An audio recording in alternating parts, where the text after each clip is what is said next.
Eh bien, bonjour à tous. Bonjour à tous ceux qui n'étaient pas là ce matin. euh, et merci d'être là. Donc, le patrimoine et l'espace public, innover avec la bande dessinée, c'est le sujet qui va nous occuper pendant 1 heure. Je vais tout de suite vous présenter les quatre intervenants qui sont à mes côtés. Mais je commence à ma gauche avec Pierre Lungheretti, qui est le directeur général de la Cité de la bande dessinée, qui nous accueille aujourd'hui pour ces rencontres internationales. À côté, Pili Munoz, directrice de la Maison des auteurs de la Cité de la bande dessinée. À ses côtés, Gérard Desafis, qui est en charge de la délégué municipal d'Angoulême, en charge de la ville créative et de la francophonie. Et à ses côtés, Pierre-Emmanuel Bécheran, qui nous vient d'un peu plus loin. C'est l'extérieur, le non régional de l'étape, puisqu'il est directeur de l'architecture, du design et de la culture de la Société du Grand Paris. Alors, on va essayer ensemble de comprendre un peu ce qui se cache sous cet intitulé, innover avec la bande dessinée, pour articuler cette notion, la façon dont le patrimoine s'inscrit dans l'espace public ou dans la façon de laquelle le patrimoine peut être mis en avant dans l'espace public grâce à la bande dessinée. On va commencer avec Gérard Desafis, puisque Gérard Desafis, quand on arrive à Angoulême, je ne vais pas dire que la bande dessinée est partout, mais souvent on arrive à la gare et on voit qu'on est dans une ville qui aime la bande dessinée. Et quand on se promène dans la ville, il y a les murs peints, évidemment, il y a du mobilier, il va y en avoir peut-être bientôt du nouveau, vous allez nous dire tout ça. Est-ce que vous pouvez tout simplement nous dire, nous raconter un peu votre action? Comment est-ce que, pour vous, pour la ville d'Angoulême, le patrimoine s'inscrit, enfin la bande dessinée s'inscrit dans le patrimoine urbain? Bonjour à toutes et à tous. En effet, je vais vous présenter, je ne la vois pas là, la présentation, en fait, non, c'est pas grave. Je vais vous présenter un petit peu donc, ce qu'on fait au niveau de la ville d'Angoulême, donc pour en effet faire en sorte que la bande dessinée ne vive pas que pendant le Festival international de la bande dessinée, mais qu'elle vive bien pendant toute l'année. Évidemment, je n'oublierai pas la Cité internationale de la bande dessinée qui fait vivre la bande dessinée tout au long de l'année. Donc, nous, au niveau d'Angoulême, en fait, comme vous le savez, depuis 2019, on est donc une ville créative. On est devenue ville créative grâce aux atouts qui étaient évidemment celles de la bande dessinée. Tu peux passer à la slide suivante, s'il te plaît. Donc, on a donc une tradition, en effet, littéraire ancienne et une histoire papetière qui remonte à la Renaissance. Un festival de la bande dessinée qui, depuis bientôt 50 ans, 2023, on fêtera les 50 ans de cette manifestation qui fait qu'on est devenu une capitale mondiale de la bande dessinée. Un écosystème qui gravite autour du 9e art et de l'image, donc avec un pôle image Magis, dont vous avez certainement dû entendre parler, et qui en ce moment a beaucoup fait parler de lui par le film de Wes Anderson, The French Dispatch, dont on a pu voir l'avant-première dimanche dernier à Angoulême. Un urbanisme, donc bande dessinée originale, dont je vais vous en parler. La bande dessinée, donc de l'école primaire jusqu'au doctorat. En effet, vous avez pu entendre Marc Monjou, le directeur de l'École européenne supérieure de l'image, lors de plusieurs tables rondes où on a pu parler en effet du doctorat qui a été débuté depuis l'année dernière. Et il y avait Benoît Pretzel qui était là, donc qui était le détenteur de ce doctorat. Une culture bande dessinée donc, qui est accessible par tous et un savoir pédagogique bande dessinée important grâce au PEAC, au parcours d'éducation culturelle et artistique, qui sont donc une référence nationale à Angoulême. La slide suivante. Donc, un parcours donc, de 30 murs peints, bande dessinée. Donc, je sais que ça a fait quelques échos ce matin dans vos diverses... voilà. Donc, mais je vais quand même continuer à en être fier. En fait, nous, voilà, les murs peints, c'est vraiment l'ADN de la ville. C'est vraiment la manière qu'on a choisie depuis bientôt 40 ans de fêter la bande dessinée dans la ville et de faire un parcours de murs bande dessinée qui est un parcours qui est connu et reconnu, pour lequel les touristes viennent à Angoulême. Il faut savoir que, contrairement à ce que j'ai pu entendre, il s'agit vraiment de dessins originaux. Il s'agit à aucun moment d'avoir calqué des planches de bande dessinée sur des murs.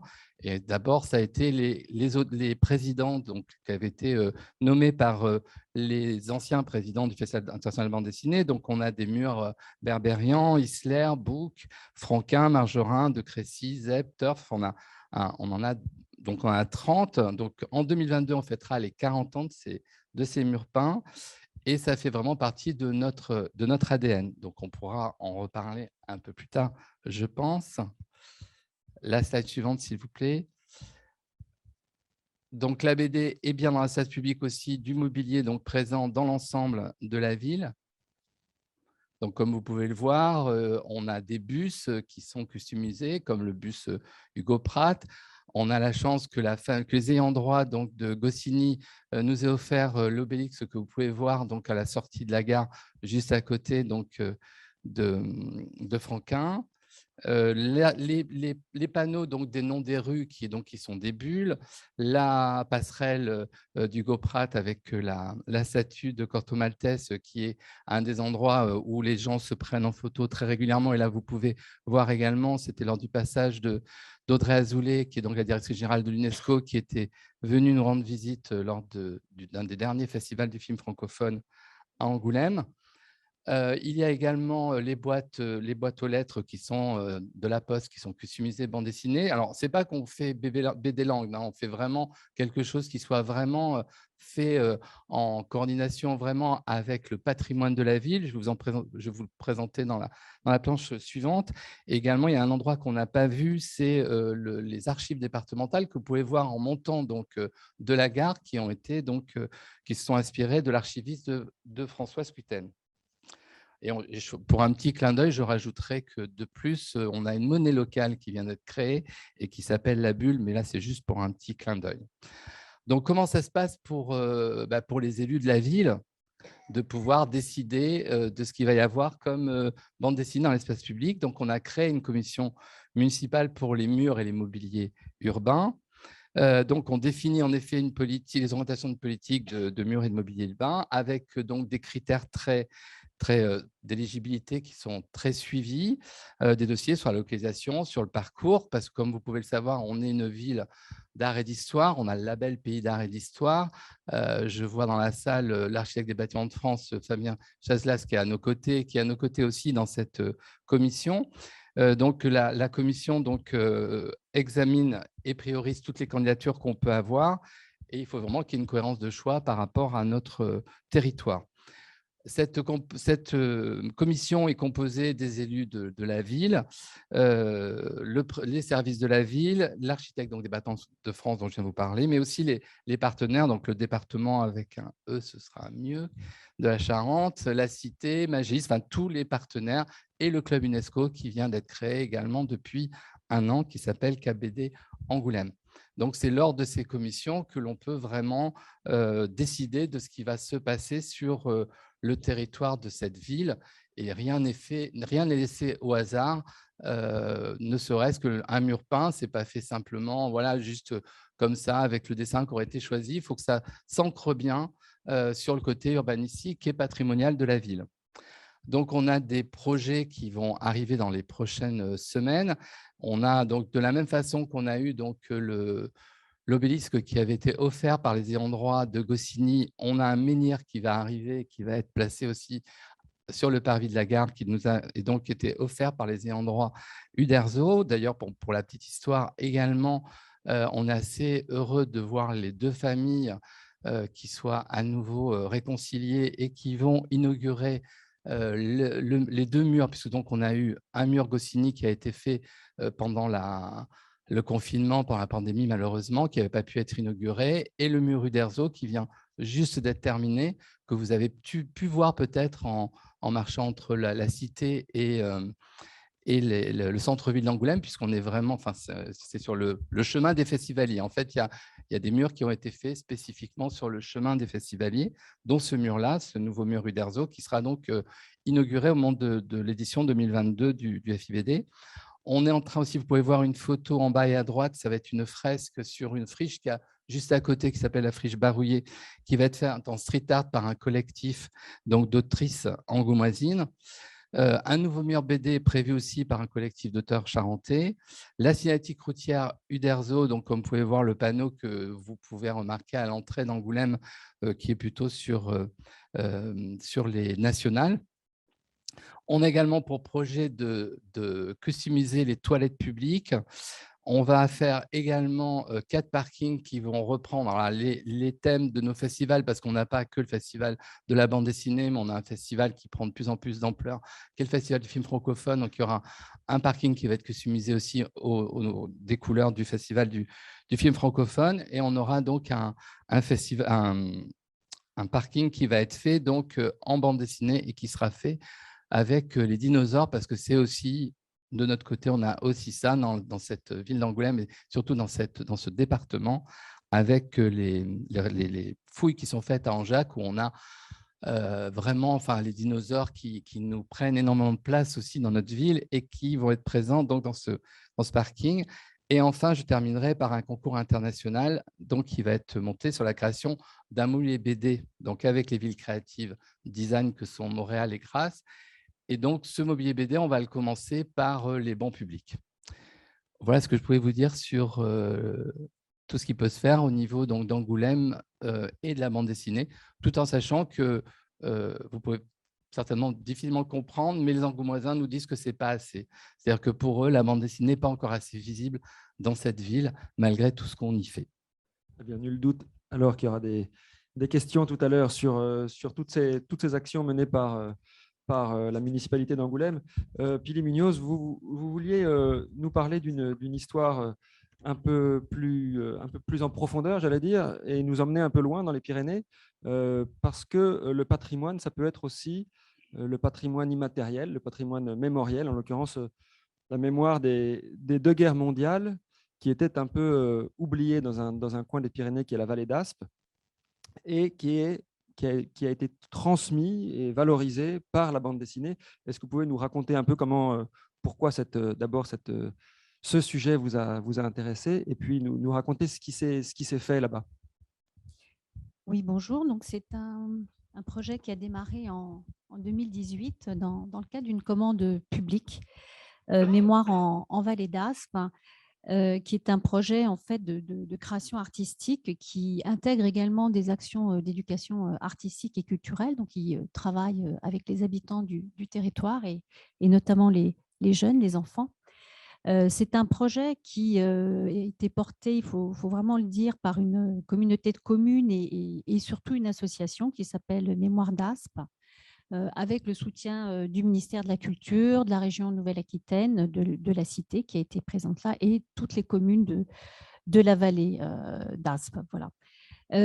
Juste pour préciser, parce que je me sens pas tout à fait légitime à parler de ce projet, je ne suis pas auteur, donc il aurait fallu peut-être donner la parole aux auteurs, mais cette table était une table plutôt institutionnelle et c'est vrai que la Cité a vraiment un fort intérêt pour ce projet, que nous souhaitons vraiment inviter tous les participants et les auteurs de ce projet pour tirer les enseignements d'un travail long de 2 ans. Donc, c'est vraiment une présence forte d'artistes sur un territoire. Je reviendrai sur ces artistes, les enseignements qu'ils en tirent sur comment investir un territoire. Vous allez voir, c'est 5 lieux différents, parfois des villages, parfois pleine nature.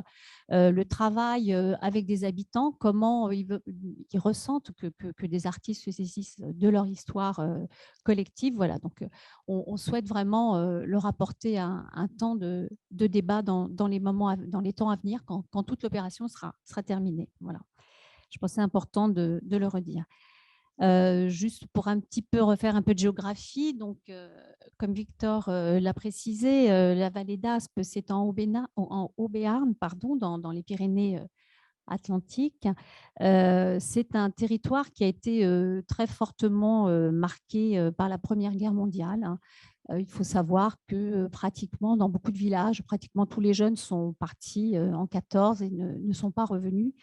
Et donc, il y a une histoire assez dure, hein, sur un territoire qui est relativement restreint, qui s'est vidé de ses forces vives en 14 et puis aussi la Seconde Guerre mondiale. C'est aussi un territoire qui est en lien avec l'Espagne, avec des trajets de migration, d'exil, etc. Donc, c'est une sorte de nœud comme ça, où il y a énormément à dire sur la mémoire collective et sur aussi le temps qui passe et l'oubli. Quand on parlait avec les gens de Mémoire en Aspe, ils nous disaient toujours En fait, on se retrouve autour du monument aux morts et puis plus personne connaît les noms, alors que sur les Pyrénées, les noms des maisons, des familles sont très importants. Plus personne connaît cette histoire, on se retrouve à très peu. Et il y avait une volonté extrêmement forte de dire bah, il faut qu'on fasse vivre ça, il faut qu'on transmette, il faut qu'on on raconte cette histoire, que les familles puissent voilà, échanger avec les leurs, que les touristes de passage sachent que les paysages sont très beaux, mais on porte des cicatrices très fortes. D'où l'idée de donner à voir cette histoire, mais la donner à voir comment. Et le pari en fait de tous ces gens a été de dire, eh bien, on va raconter un récit, on va prendre la bande dessinée. Donc c'est un pari assez gonflé. Donc il y a eu un appel, une commande publique qui était portée au plus haut niveau. Le CNAP était associé, le Centre national d'art plastique. Donc on voit qu'il y avait un véritable enjeu aussi pour la bande dessinée à trouver sa place, c'est-à-dire qu'elle pouvait dire des choses fortes, importantes sur un territoire comme celui-là.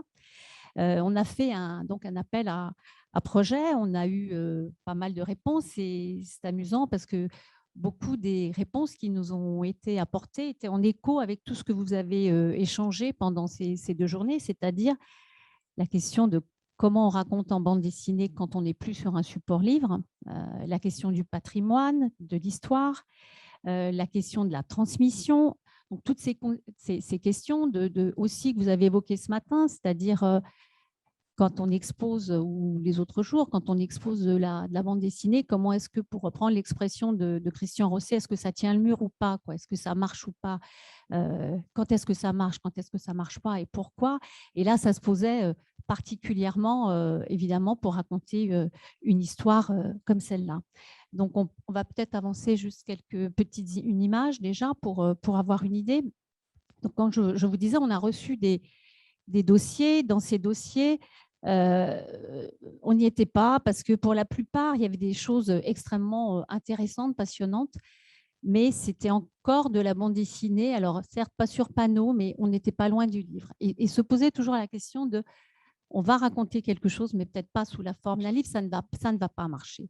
Et on a retenu un collectif de 3 artistes, Anne-Laure Boyer, qui est une plasticienne, Emmanuel Espinasse, dont le travail, c'est un artiste-auteur qui est particulièrement intéressé par les questions de dispositifs narratifs et qui donc, lui, était vraiment avait des propositions extrêmement intéressantes sur cette histoire de dispositifs, justement, et plus de planches. Et puis également Marc Vernier, qui était graphiste, plasticien, et évidemment avec des compétences de maître d'œuvre, parce que vous vous doutez bien que sur un territoire, là vous voyez quelque chose qui est à Bedouce, en face de l'ancienne gare qui a vu partir tous les jeunes en 14, mais vous allez voir un petit peu plus loin, il y a des zones qui sont en pleine nature, où il faut tenir compte d'énormément de contraintes climatiques, de troupeaux qui passent, j'en passe et des meilleurs. Alors, pour aller un peu plus vite, peut-être tu peux juste faire défiler pour qu'on voit un petit peu. Donc, il y a 5 lieux, 5 stations, pour reprendre un terme qui emprunte un parcours, un itinéraire, qui sont des lieux représentatifs de cette histoire. Donc, nous avons le premier qui est Bedouce, où vous avez vu cette grande fresque-là, qui est plutôt de l'ordre un peu du pas tant de la bande dessinée, mais d'un dessin narratif, qui raconte, c'est juste la première image, qui raconte un peu, qui donne à voir un petit peu les habitants qui sont partis, qui donne à voir, voilà, c'est de l'autre côté, voilà, qui donne, c'est là, oui, qui donne à voir également les noms, ces noms des familles, ces noms des jeunes qui sont partis et qui sont si importants.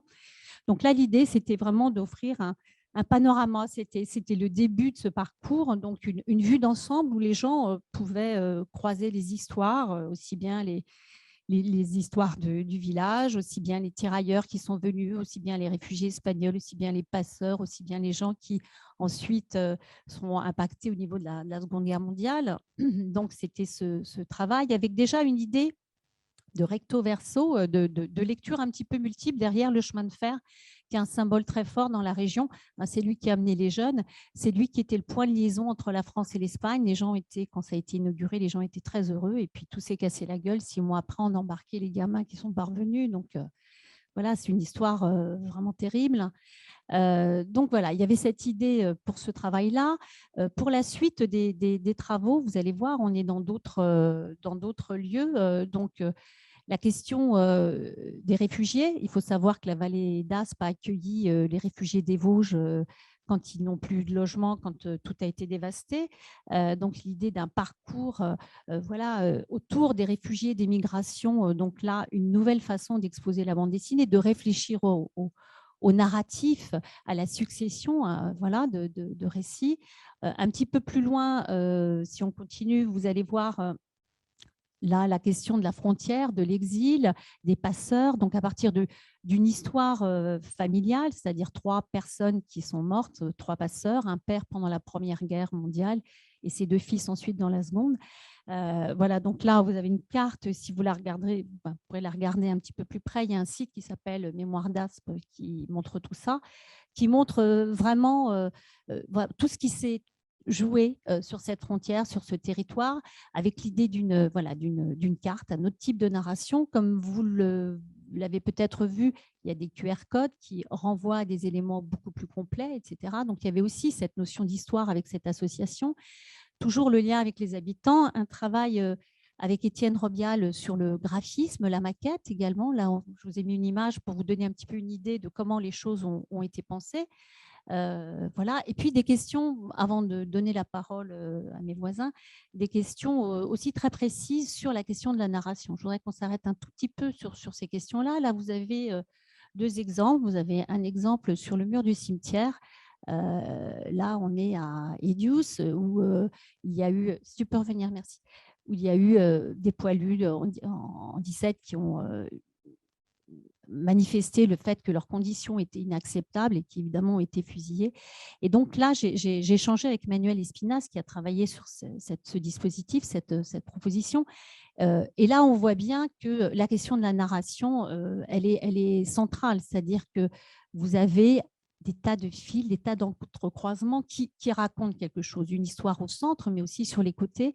Et donc, on donne vraiment à voir, à lire quelque chose qui n'est pas de la bande dessinée au sens classique, mais qui est vraiment quelque chose d'extrêmement structuré et qui s'adapte, parce que c'était bien là la question.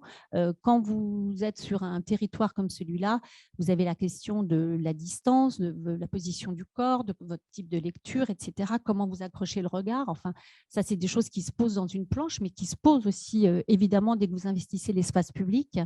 Donc, là, il y a vraiment un exemple très intéressant de narration séquentielle. Là, on n'est plus dans du dessin narratif, dans du dessin qui décrit, mais plutôt dans quelque chose vraiment, vraiment à lire. Et il y a un autre exemple qui est à Egoun, c'était une usine où on fabriquait les voies de chemin de fer pour ce fameux train qui devait relier la France et l'Espagne, qui n'a jamais complètement vu le jour. Et qui est devenue une usine à obus, et où c'est des Espagnols qui sont venus les faire. Et donc là, Emmanuel a travaillé, alors je suis désolée, la photo n'est pas complètement lisible, mais si vous avez la chance d'aller voir ce dispositif, vous allez voir, il y a plusieurs niveaux de lecture, parce que là, on ne voit pas forcément bien la profondeur, mais vous avez des étapes et vous pouvez voir des choses des 2 côtés. Et là, il y a tout un circuit de lecture aussi qui raconte cette histoire. Donc, c'est une recherche qu'il a faite avec ses deux coéquipiers sur la question de comment on inscrit la lecture narrative, comment on inscrit une histoire autrement que par des planches. Voilà. Donc, ce que je voulais dire, juste pour finir, c'est que tout ce travail a été évidemment conduit aussi en concertation avec les habitants de la vallée. Il y a eu des allers-retours. Les auteurs me disaient, c'est vraiment intéressant parce qu'on teste des choses aussi sur leur histoire, mais aussi sur la lisibilité, sur si ça fonctionne pas. Voilà, parce qu'il y avait vraiment l'idée que les gens ne soient pas extérieurs, que ça ne soit pas une œuvre qui soit parachutée sur un territoire, mais que ça soit vraiment une œuvre partagée, co-construite. Dans les panneaux que vous avez vus tout au début, très rapidement, je ne sais pas si vous avez pu observer, il y a des dessins d'enfants. Ça, c'est tout le travail qui a été fait d'éducation artistique et culturelle dans les écoles. Donc, il y a des choses aussi qui ont été intégrées, du travail avec les enfants. Donc, voilà, c'est un ensemble qui, je pense, qui méritera vraiment qu'on lui accorde plus de temps et qu'on donne la parole à ceux qui l'ont fait très prochainement. Voilà, merci. Merci beaucoup. Alors Pierre-Emmanuel Becheran, je l'ai dit, vous êtes directeur de l'architecture, du design et de la culture de la Société du Grand Paris. Alors vous allez nous dire ce que c'est d'abord que cette Société du Grand Paris, ce que vous faites avec la bande dessinée. Mais avant, vous vouliez commencer peut-être par un tout petit rappel historique, une toute petite histoire, comme il y avait un panneau qui nous emmenait à Londres. Là, on va vous suivre. Vous vouliez nous parler de Londres il y a une centaine d'années, si je ne me trompe pas. Ah, il faut allumer. Exactement. Et du métro de Londres en particulier, qui est, comme vous le savez peut-être, le plus vieux métro du monde. Londres, c'est 1863, la création du métro de Londres, quand le métro arrive à Paris en 1900. Donc, plus de 35 ans avant Paris. Et je me suis replongé un petit peu il y a quelques temps sur l'histoire de ce métro qui a dans les années 20, années 30, un âge d'or de la présence du graphisme, de l'illustration et aussi de la bande dessinée dans, on va dire, la stratégie de communication qui est déployée autour de l'extension du métro de Londres. Donc, années 30, c'est la période où on crée le plus de lignes. Il y a 6 ou 7 nouvelles lignes qui sont en cours de chantier. Et arrive un mec qui vient de la publicité assez génial qui s'appelle Frank Pick, directeur du design du métro de Londres, et qui décide de faire appel aux plus grands illustrateurs, aux plus grands auteurs de l'époque pour concevoir des images des nouveaux territoires, des nouveaux quartiers qui vont être desservis par le métro de Londres. Donc, il y a toute une collection comme ça qui est réalisée d'illustrations qui donne lieu à des affiches, qui donne lieu aussi à des affiches qui sont inscrites de manière semi-pérenne dans l'espace public et dans les nouvelles stations et qui viennent illustrer ces nouveaux territoires ouverts grâce au métro, un petit peu sur le modèle des affiches Air France qu'on a connues aussi, qui donnent à voir des destinations lointaines. Là, c'était les nouvelles destinations permises par le métro de Londres. Et évidemment, cette histoire s'est poursuivie aussi autour du graphisme dans ces années 30, avec Harry Beck qui invente le premier plan de métro, qui est le plan de Londres qu'on connaît aujourd'hui et qui a inspiré beaucoup de plans de métro à travers le monde, ainsi que la Rondelle, qui est le logo de Londres. Donc voilà, cette petite histoire pour vous dire que c'est un passé qui nous a inspirés pour le nouveau métro du Grand Paris. Donc le Grand Paris Express, en 2 mots, alors je ne vous ai pas ramené d'image, mais c'est aujourd'hui le plus grand projet d'infrastructure en Europe. C'est la création d'un métro de 200 km de nouvelles lignes. Donc, on vient créer 4 nouvelles lignes autour de Paris, la ligne 15, 16, 17 et 18. On prolonge la ligne 14 qui dessert aujourd'hui le centre de Paris, qui traverse le centre de Paris jusqu'à Orly, l'aéroport d'Orly au sud. Et on va créer 68 nouvelles stations. Donc, les 68 nouvelles stations sont toutes en banlieue, derrière le périphérique. Et on va ouvrir progressivement ce métro entre 2024 pour les premières lignes, avec l'échéance JO notamment, et on va clore le réseau en 2030. Et alors, depuis 10 ans déjà, vous mettez vos pas dans ceux de Frank Pick que vous venez de nous faire connaître, en tout cas de me faire connaître. Qu'est-ce que vous faites? Pourquoi est-ce que cette Société du Grand Paris a décidé de créer une direction de l'architecture, du design et de la culture? On imagine bien sûr qu'il y a un travail d'architecture pour les gares, mais pour ce qui nous intéresse plus particulièrement, le patrimoine, les arts visuels et en l'occurrence la bande dessinée, qu'est-ce que vous menez comme action? Qu'est-ce qui est prévu? Je crois qu'il y a eu très récemment un appel d'offres, un appel à candidature pour des interventions dans la moitié de ces nouvelles gares, dans 35 nouvelles gares. Et vous avez reçu du monde entier 1 millier de candidatures. Est-ce que vous pouvez nous raconter un peu ce que c'était que cet appel à candidature et qui vous a répondu? Alors effectivement, on s'est posé il y a déjà quelques années la question de la présence de l'art dans ce nouveau métro et dans ces nouvelles stations de métro. Au-delà de Londres, il y a toute une tradition qui existe de l'art dans le métro. On pense évidemment à Paris avec quelques stations iconiques, notamment celle d'Art et Métiers réalisée par Squitten, mais aussi dans plein de villes, que ce soit à Naples, que ce soit à Moscou. Enfin voilà, il y a cette tradition très forte. Et donc, on s'est interrogé sur comment nous, avec ce nouveau métro, avec ces 68 nouvelles stations, on pouvait aussi apporter notre pierre à cet édifice, à cette histoire de l'art dans le métro. Et on a décidé d'y répondre par deux grands projets de commande. Un premier projet de commande qui s'adresse plutôt à des plasticiens, qui se fonde sur l'idée de faire travailler ensemble un artiste et un architecte pour concevoir des œuvres à l'échelle de l'architecture.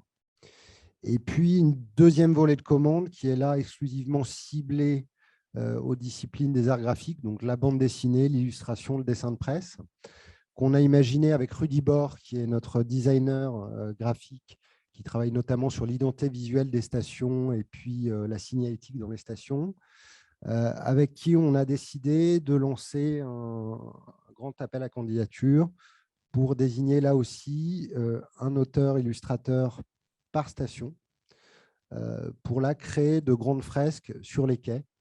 Donc sur l'ensemble des quais des stations, vous aurez des grandes fresques qui viendront illustrer la diversité des territoires desservis par le Grand Paris Express.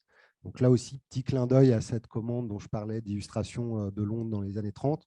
L'idée, c'est d'offrir une vision de ces territoires qui demain vont être desservis par le métro grâce à ces grandes images, à ces grandes fresques qui viendront habiller l'ensemble des quais. Et alors c'est des artistes du monde entier qui vous ont répondu pour venir manifester ou sublimer la réalité de ces territoires dans des stations qui sont quelquefois très loin du centre de Paris, que pour des territoires que parfois ils ne connaissent pas du tout encore. Vous avez eu des candidatures de presque des 5 continents. Exactement. Alors, je ne vais pas pouvoir vous donner de nom parce qu'on est encore en phase d'analyse des offres. On a reçu 1200, enfin, ce n'est pas des offres, c'est des candidatures, 1200 candidatures, dont un bon tiers de candidatures internationales. Donc, on retrouve des gens qui viennent évidemment des Amériques ou du Japon, d'Asie, donc une vraie diversité internationale. On en est très content. La Cité de la bande dessinée, d'ailleurs, partenaire, je tiens à le souligner. Je remercie Pierre qui nous a beaucoup aidé pour lancer cet appel à candidature de l'aventure. Et donc là, on est en phase d'analyse, dépouillement de ces 1200 candidatures pour en retenir à la fin 35 pour les 35 premières stations. Et on lancera un second round en 2023-2024 pour les 35 autres stations restantes. Ça va faire 1165 malheureux, si je comprends bien. C'est beaucoup. Ça risque de faire quelques malheureux. Mais encore une fois, je pense que c'était pour nous important aussi de donner accès à la commande publique, à ce champ-là de la création, qui est sans doute aujourd'hui sous-représenté dans la commande publique, dans l'espace public en particulier. Il faut savoir que les gares du Grand Paris, c'est 2 millions demain de voyageurs chaque jour. Donc, si on parle en mode réseaux sociaux, c'est 2 millions de vues par jour pour ces fresques qui seront implantées sur les quais. Surtout qu'on les verra du train, c'est-à-dire que les gens, y compris les gens qui ne descendront pas de leur wagon, mais qui ne feront que traverser la ligne, verront à chaque arrêt ces fresques. Donc, on viendra créer aussi une sorte de grand travelling. Enfin, c'est une des idées et une des ambitions, une sorte de cadavre-esquis du Grand Paris illustré grâce à ces fresques sur les quais.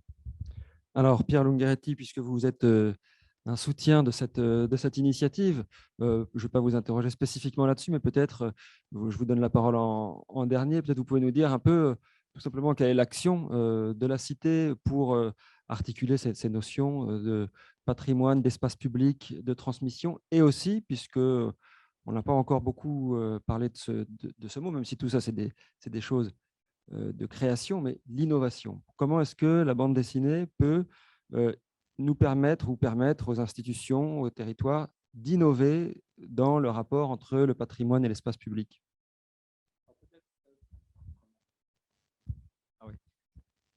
Peut-être ce que je voudrais dire préalablement, Victor, c'est en matière de politique culturelle, quel est l'intérêt de ces projets qui ont été présentés par Pili, Gérard et Pierre-Emmanuel? Je vois trois éléments centraux. Un premier élément qui est celui de la reconnaissance de la bande dessinée. Effectivement, Pierre-Emmanuel vient de le dire, ce n'est pas une discipline artistique qui est mobilisée par les dispositifs classiques de commande publique artistique, que ce soit le 1% ou les dispositifs tels que la Société du Grand Paris le met en place, sauf à Angoulême, qui est une exception qui confirme la règle, puisque Gérard a indiqué que ça va faire 40 ans que cette politique est mise en œuvre, mais elle est vraiment très marginale à l'échelle nationale, voire internationale. Il y a une politique à Bruxelles. Hein. Je veux pas. Isabelle est probablement encore parmi nous. Non, ils sont partis, nos amis de Bruxelles. Ouais, c'est dommage. Donc voilà, Bruxelles aussi met en œuvre une politique, mais en tout cas dans le paysage artistique et culturel mondial, ce sont des exceptions. Donc je pense qu'il y a un élément de reconnaissance de ce que la bande dessinée peut apporter dans le cadre de vie et au-delà même du cadre de vie, dans la façon dont elle peut représenter le monde et offrir cette représentation du monde à un nombre le plus large possible de regardeurs, puisque Pierre-Emmanuel soulignait à juste titre qu'il y aura 2 millions de passagers par jour dans les stations du Grand Paris Express, ce qui est évidemment considérable. Donc ça permet une visibilité de ces œuvres de bande dessinée tout à fait considérables.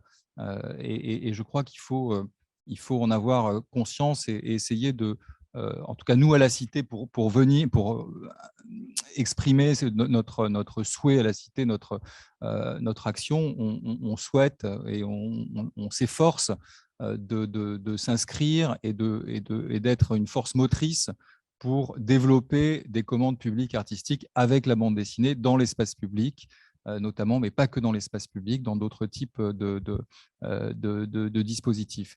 Le deuxième point, et Pili l'a souligné, c'est que ça permet une réflexion et un travail artistique très particulier. Et ça permet aux artistes de bande dessinée de se poser un certain nombre de questions sur la façon dont, à partir de leur propre savoir-faire, de leur propre sensibilité, de leur propre héritage en tant qu'artistes de bande dessinée, et la façon dont ils vont pouvoir adapter les codes et les moyens dans des contraintes qui sont très différentes de celles qu'ils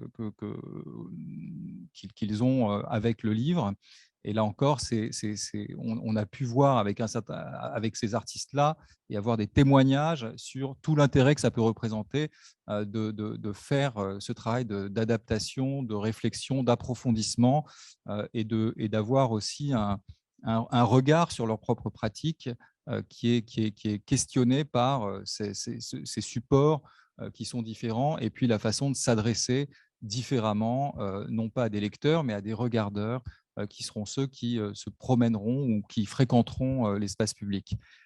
Le troisième élément, c'est un élément, comment dirais-je, au-delà de ce premier élément de reconnaissance et de légitimation de la bande dessinée, ce deuxième élément de travail, il y a un troisième élément qui est un élément assez classique de la politique culturelle, c'est est-ce que, enfin je vais le dire plutôt différemment, c'est que ça permet, je ne dis pas que ça garantit, mais ça permet une meilleure appropriation et une meilleure familiarisation avec l'art de la bande dessinée.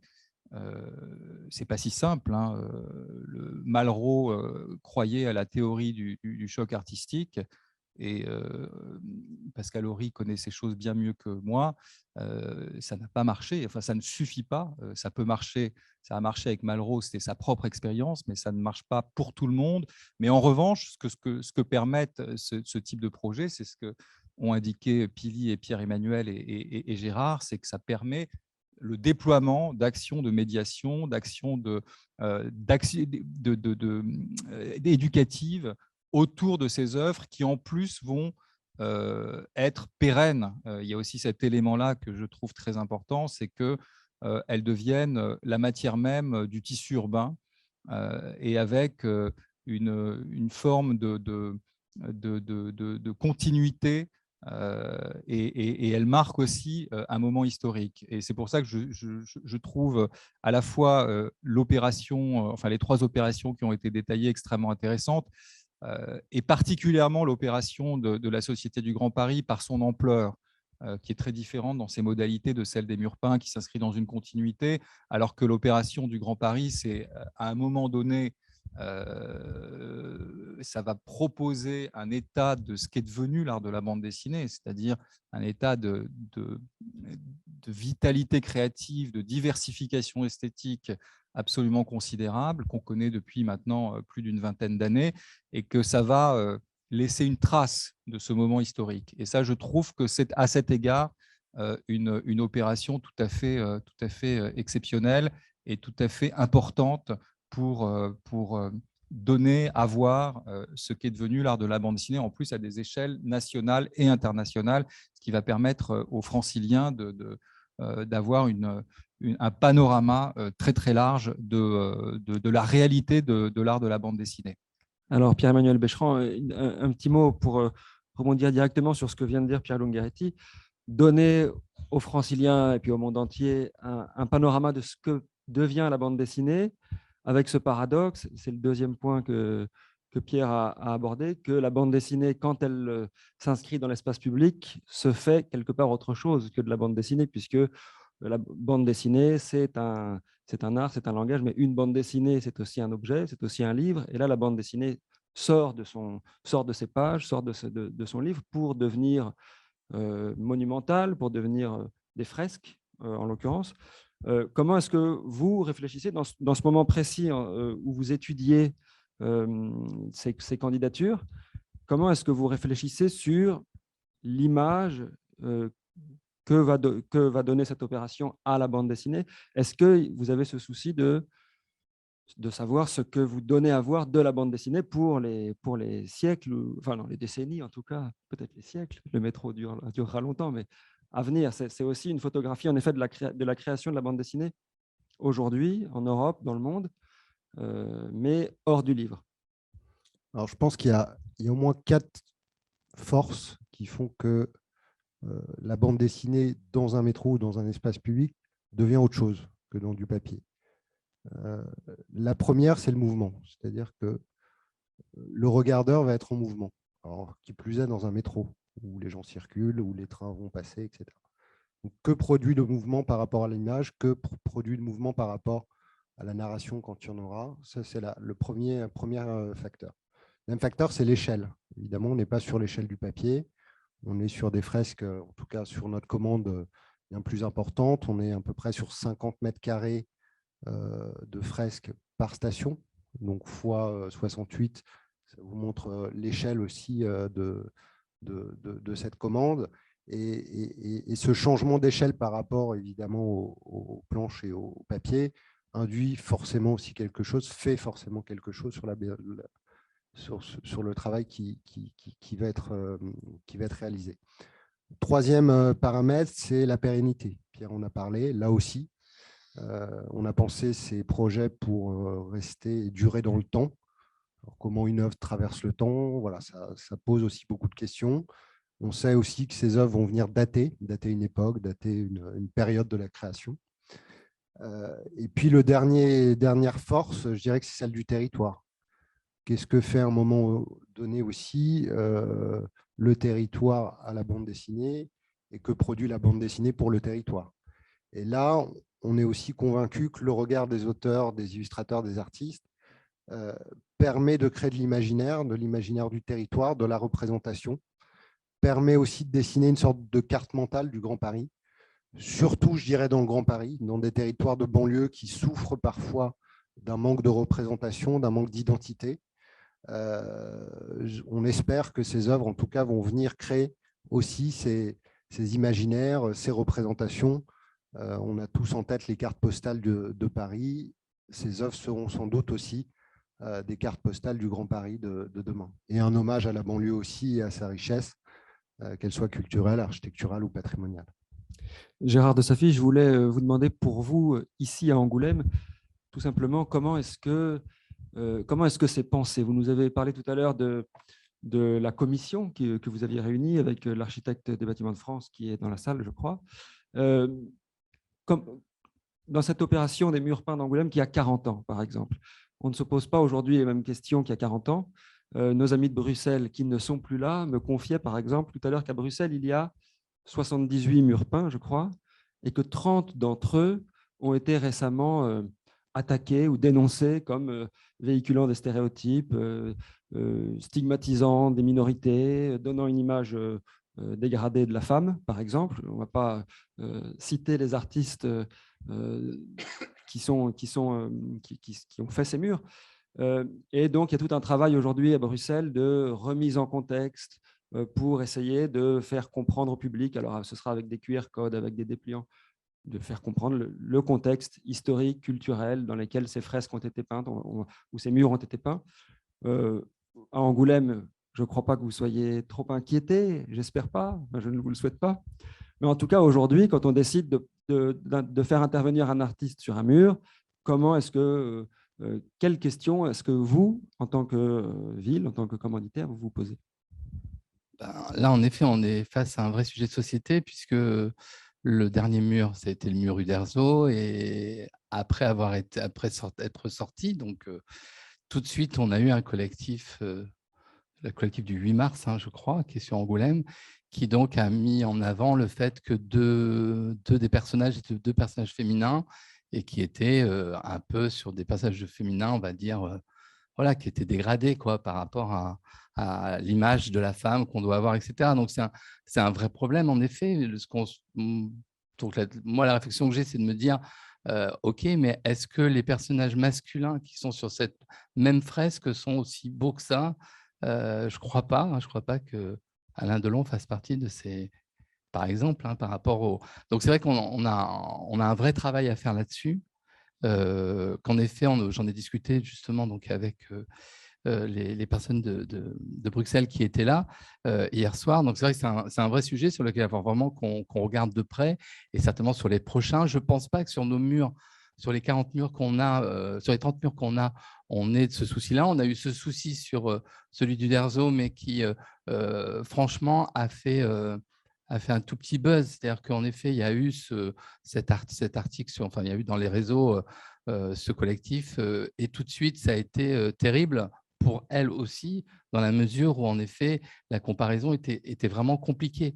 C'est-à-dire qu'en effet, il faut remettre les choses dans leur contexte pour vraiment savoir de quoi on parle, de quelle bande dessinée on parle, etc. Donc, c'est vrai que je ne pense pas que ça va faire quelque chose de compliqué pour ce mur-là, mais c'est vrai que c'est un vrai sujet de réflexion. Je pense que sur le prochain mur qu'on va faire, qui va être plutôt dédié aux auteurs et aux autrices charentais, charentaises, je pense qu'il va falloir vraiment que ça fasse partie des critères. Malheureusement, je pense malheureusement ou heureusement, parce que évidemment que je pense être comme la plupart des gens de mon siècle, de voir donc que les mouvements MeToo, tous ces mouvements-là ont raison d'exister, etc.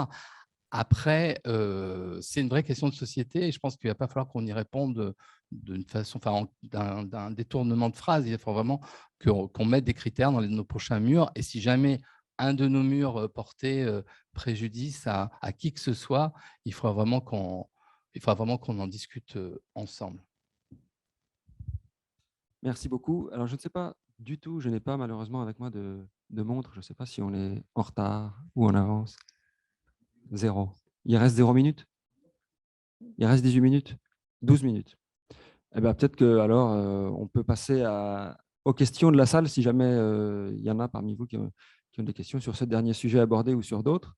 La bande dessinée dans l'espace public, c'est donc beaucoup de possibilités encore inexploitées aussi, peut-être. Une première question devant. Bonjour, j'ai une question à propos du parcours des murs d'Angoulême. Est-ce que le mur d'Hérault en fait partie? Bien sûr, c'est peut-être qu'il faut nous redire ce que c'est que ce mur, parce que pour ceux qui ne connaissent pas. Alors, le mur d'Hérault, c'est celui qui a été mis donc dans un quartier populaire de la ville, et c'est vraiment un des premiers murs. Donc, il y a tous les personnages de bande dessinée de l'époque, de toute l'histoire de la bande dessinée. D'ailleurs, à ce propos-là, on a eu la chance d'aller à l'Assemblée générale des villes créatives à Reykjavik, et on a pu, avec Sylvain Petit-Leroux qui est dans la salle aujourd'hui, on a pu aller voir les réserves du musée d'art contemporain de Reykjavik et voir tout ce que Hérault a pu faire. Et donc, on va tenter de faire une exposition qui est en train de tourner sur Hérault, qui vit à Paris, qui est déjà venu, donc, parce qu'on a rénové ce mur dans les années 2012. Donc, il était venu à Angoulême, il avait rencontré tous les enfants.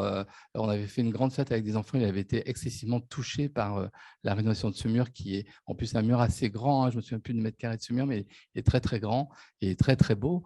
Et donc, il a 90 ans aujourd'hui. On espère pouvoir avoir l'exposition qui, en ce moment, elle est à Moscou, c'est ça, Sylvain? Elle débute à Moscou.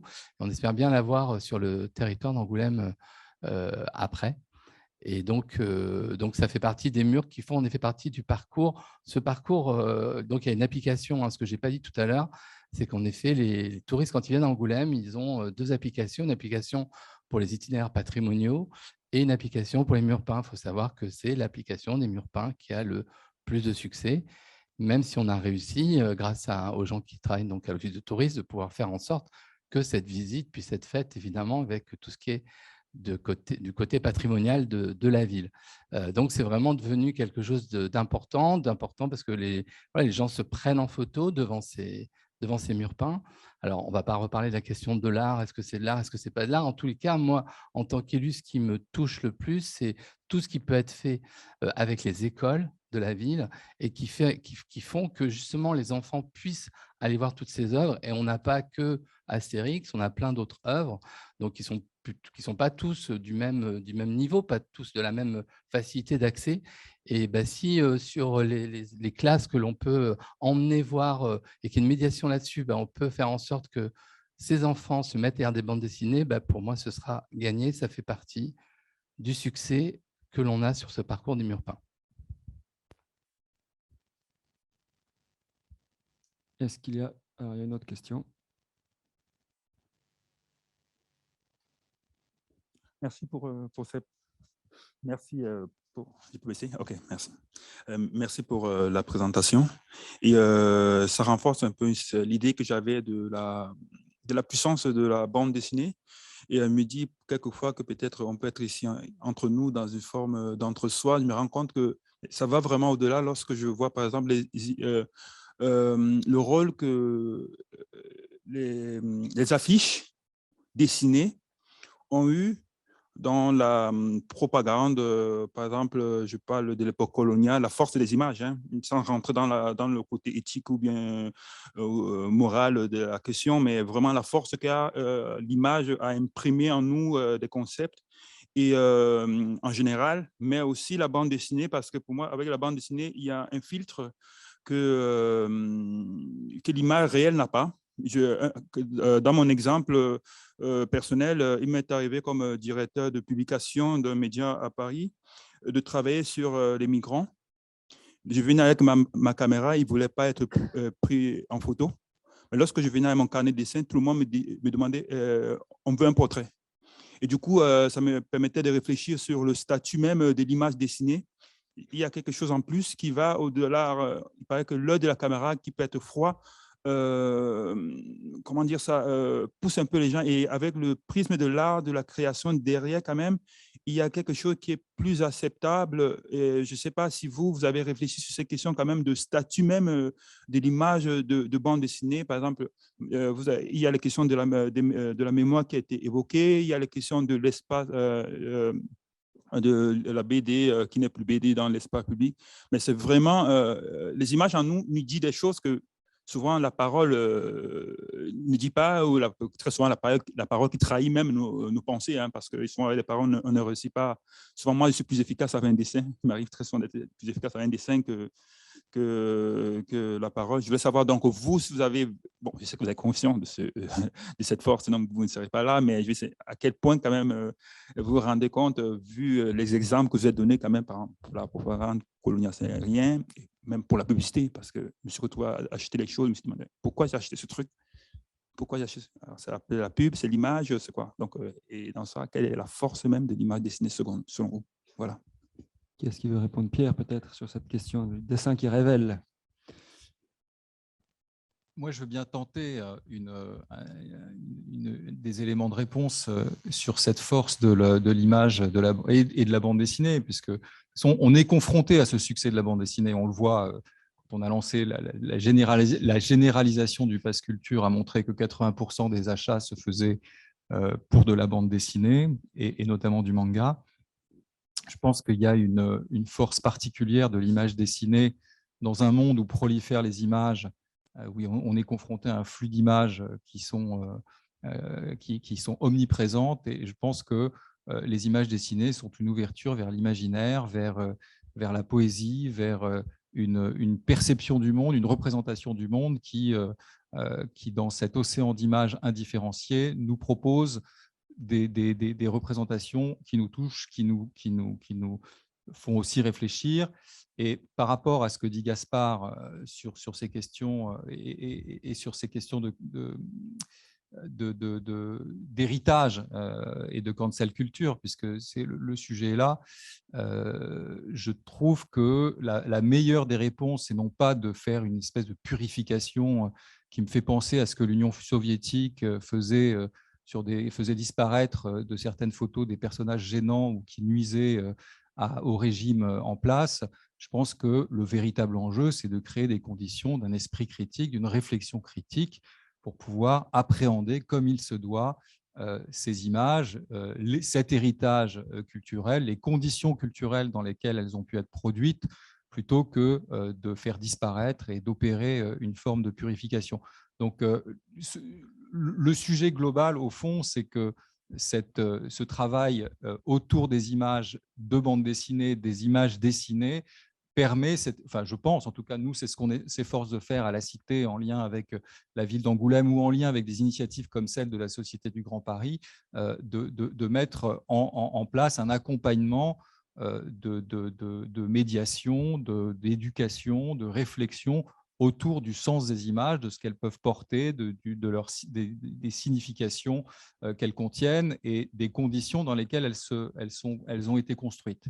Donc, je pense que cet élément-là, surtout au regard des phénomènes, des revendications qui, par ailleurs, sur le fond, sont légitimes. Là encore, je rejoins Gérard, il ne s'agit pas de remettre en question les combats qui sont ceux du collectif du 8 mars ou d'autres collectifs ou d'autres forces. Mais en revanche, la méthode ne me semble pas être la bonne et ne me semble pas être la plus juste. Est-ce qu'il y a encore une question qui serait la dernière? Oui, encore une question ici.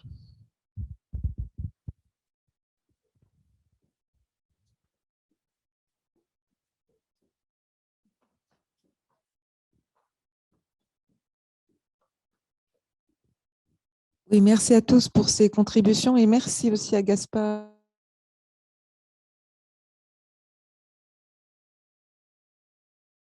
Il faut aussi dire une chose, c'est que l'intérêt d'un mur peint, comme l'intérêt de ce qu'on peut trouver en Afrique ou en Asie ou en Amérique latine aussi, ces murs peints avec des scènes, ça a un sens. Ça a un sens parce que ça habite un lieu, parce qu'il y a tout d'abord un support qui est une maison, qui est un mur, qui est quelque chose que l'on voit tous les jours. Moi, je dis que la bande dessinée est un art, est une culture de la rue. C'est une culture qui a pris sa place dans notre quotidien d'une manière infiniment plus multiple que nous ne pouvons l'imaginer lorsque nous pensons la lecture, la bande dessinée comme lecture.